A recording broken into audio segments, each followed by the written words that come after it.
Espero disfrutar de las lecturas. Me encantará leer lo que coloquen acerca de Emilia Ferreiro. Quiero compartirles que Emilia Ferreiro es una experta en lectura y escritura inicial.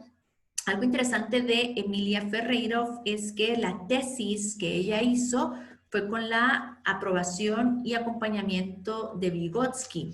Esto hace que la postura de Emilia Ferreiro para la lectura y escritura sea fundamental en los conocimientos de los maestros y maestras de preprimaria. Espero que hayan disfrutado la lectura, que hayan aprendido nuevos términos y que pueda servirles mucho en sus prácticas pedagógicas. Vamos a hacer el cierre de este curso con este último video, que es el más cortito de todos, en donde vamos a hacer un recorrido analizando algunos recursos que pudiesen servir u orientar lo que hemos hablado en este taller de lectura y escritura emergente. Voy a cerrar mi cámara porque quiero que se centren en los recursos que voy a proyectar.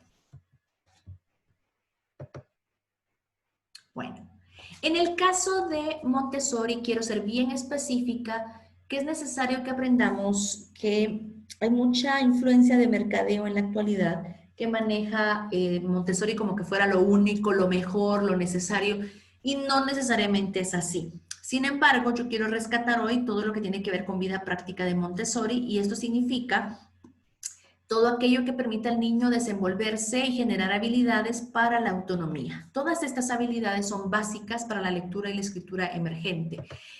Hacer experiencias como las que aparecen en estas imágenes es justamente lo que permitiría un desarrollo motor y podríamos incorporarlas dentro de grafomotricidad. Quiero que siempre consideren algo que es fundamental e importante. Cuando nosotros trabajamos vida práctica Montessori en elementos como los que están por acá, siempre tenemos que hacerlo de izquierda a derecha, de izquierda a derecha, de izquierda a derecha, porque así va interiorizando el niño la direccionalidad de los movimientos que necesita al momento de escribir. Cuando nosotros, por ejemplo, vertemos todo lo que está aquí y logramos terminar llevándolo todo aquí, para empezar de nuevo lo que hacemos es darle vuelta al azafate para que quede de nuevo el que está lleno del lado izquierdo, ¿sí? Esto es importantísimo saberlo porque no es nada más de replicar lo que vemos en las redes, pero definitivamente el hacer este tipo de experiencias sí que permite el desarrollo motor. Vean ustedes qué interesante acá el niño utilizando sus manos completas para exprimir la esponja. Esto le da mucho más habilidades de acuerdo a su desarrollo próximo distal que el hacer bolitas de papel de China. ¿Sí? Lo mismo acá, hay precisión, hay fuerza, hay detalle de movimiento, lo mismo sucede por aquí. Entonces, si nosotros vemos este tipo de, ahora les prometo que les quito esos cuadros. Si nosotros hacemos más este tipo de desarrollo de experiencias, el niño tendrá más posibilidad de aprender a leer y escribir de forma eficiente que si nosotros no utilizamos este tipo de estrategias. El hacer solo bolitas entorchado maneja únicamente la eficiencia motriz de los dedos, algo que los niños muy pequeños, 4 o 5 años, todavía no están listos para.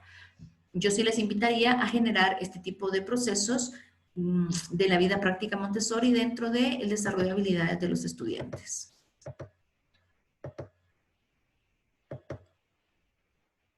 Luego tenemos acá cómo replicar, cómo utilizar, tenemos estas de Montessori. Yo sí creo que es importante que si vamos a trabajar estas, sepamos en qué edad las vamos a hacer. Estas son materiales muy interesantes, estos tienen lija, estas, si ven, están hechas en casa, son unas tarjetas quizá de un cartón más fuerte, una cajita de madera y tiene arena para hacer los trazos. Creo que podríamos utilizarlas siempre que los niños estén ya en una habilidad o en un desarrollo de habilidad para generar trazos. Esto sería con niños de 5 años y medio, 6 años, y lo ideal sería que esto fuera la parte de la ejercitación. ¿A qué me refiero con esto? Esto no puede ser un ejercicio que yo le doy la caja y el niño empieza a hacer el trazo de la F, porque en ese caso, de nuevo, estoy perdiendo totalmente toda la significatividad del proceso de la lectura y la escritura. Tendría que ser algo como, por ejemplo, empezar a hablar de las frutas y conocer de las frutas y sentir olores y jugar con las frutas, entender que algunas frutas crecen, por ejemplo, que la banana y la manzana no crecen de la misma manera y que la piña crece de una manera distinta. entender qué nos aporta las frutas y luego escribir el cartel frutas y entonces luego hacer el sonido de la F y buscar otras palabras que empiecen con ese sonido y entonces de último como ejercitación podemos repasar de alguna manera con un material como este que está acá. No es únicamente para hacerlo de forma memorística porque entonces pierde sentido todo lo que hemos hablado antes. Este recurso, a ver, borro primero. Este recurso que está por aquí abajo a mí me parece fenomenal. Este es un recurso que sí me gusta sugerirlo muchísimo y quiero mostrarles así cerca cómo lo pueden ocupar. Esta es la caja del alfabeto de Montessori. Las vocales están en azul, las consonantes están en rojo. Esto se hace para que visualmente el niño lo pueda identificar mejor, pero a mí me parece genial la forma en la que está usada en estos dos casos. En estos dos casos está replicando, no es material directamente Montessori, pero si ustedes ven, tiene una tarjeta con unas palabras, el niño escribe, esto que está por acá, escribe lo que la palabra, lo que la imagen remite, pero para mí el que más me gusta, el que creo que es muy útil, el que me parece súper interesante es este, porque tiene también que ver vinculación con proceso de matemática. Tiene aquí una representación concreta de la palabra, una representación vivencial, perdón, esta primera es vivencial de la palabra porque es el elemento vivencial.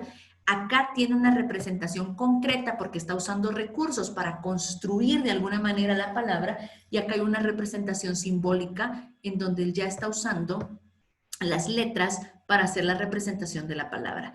Esta para mí es una genialidad y se puede hacer unas tarjetas con hojas plastificadas con lo que tengamos y ya se sabe que en la parte de arriba se coloca el objeto, en la parte de abajo hay una representación con la caja de letras y ya más abajo escribe con un marcador que luego se puede borrar.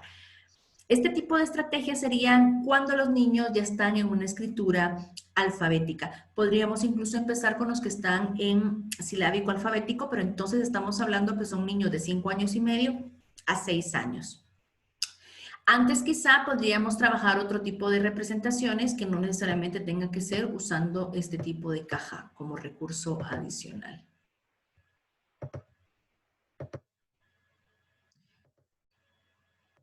Importante, aquí les muestro las imágenes, importante que lo hagamos de forma vinculada. Para mí, el recurso que más les pediría que usaran, que se animaran a usar, es este último que les estoy mencionando. Creo que tiene una riqueza especial y creo que puede llegar a ser muy funcional para ustedes. Me encantará escuchar, bueno, tal vez no escuchar, aunque sí vamos a tener que escucharles, ahora les voy a contar por qué, sus dudas y comentarios de lo que estoy hablando. En el último formulario hay un apartado que dice que podrían colocar ahí sus experiencias con respecto a una actividad que tienen que hacer. Ahí mismo pueden colocar duda y escribirme si tienen alguna duda o consulta que yo pueda hacerles llegar la respuesta. Uno de los elementos que no coloqué imagen acá, pero que es importante trabajar, son las estrategias de antes, durante y después de las lecturas que hacemos con los niños.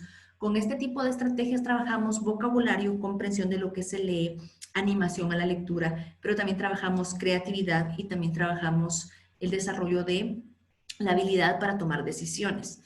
Me encantaría que viéramos un poquito esta parte, tal vez muy resumida porque no es el tema central, pero yo lo vinculo mucho con esto y tiene que ver con que siempre que trabajemos un cuento, por muy pequeño que sea, con los niños, siempre hagamos preguntas de expectativa. ¿De qué crees que tratará el cuento? ¿Por qué crees que vamos a leer este cuento? ¿Por qué crees que el cuento se llama así? O enseñar la portada y decir, ¿cómo crees tú que se llamaría este cuento? Si no se llamara así el cuento, ¿de qué otra manera se podría llamar? Y luego las preguntas intermedias o durante el cuento para ir afianzando o reforzando lo que queremos que el niño comprenda. O bien desarrollar habilidades para toma de decisiones, como por ejemplo, ¿qué harías tú si fueras el oso? ¿Cómo podría resolver el problema? ¿Por qué crees que el oso está enojado? ¿Qué crees que va a pasar? Y obviamente las preguntas de cierre para la metacognición. ¿Qué comprendió? ¿Cómo lo comprendió? ¿Qué le pareció? ¿Qué no le gustó? Este tipo de herramienta, siempre que leemos un cuento, es la entrada oportuna para la lectura y la escritura emergente. Así que, aunque el niño tenga 2 años, 3 años, 1 año, nunca olvidemos que cuando leemos un cuento es bien importante estar elevando los niveles de comprensión. En el formulario hay un ejercicio donde van a tener que diseñar o desarrollar alguna propuesta de esto último que estoy contando y seguramente me encantará escucharles porque les he colocado ahí que graben un pequeño video de 30 segundos a 2 minutos y que lo puedan compartir. Ha sido un placer. Si tienen dificultad para subir sus tareas o ejercicios, por favor comuníquense con los técnicos de PAMI. Yo muy agradecida con PAMI por la oportunidad de estarles acompañando de esta forma asincrónica y con ustedes por siempre escuchar, estar atentos y ser tan participativos con los ejercicios prácticos. Nos seguiremos seguramente encontrando en espacios como este y espero que ustedes y sus familias se encuentren muy bien.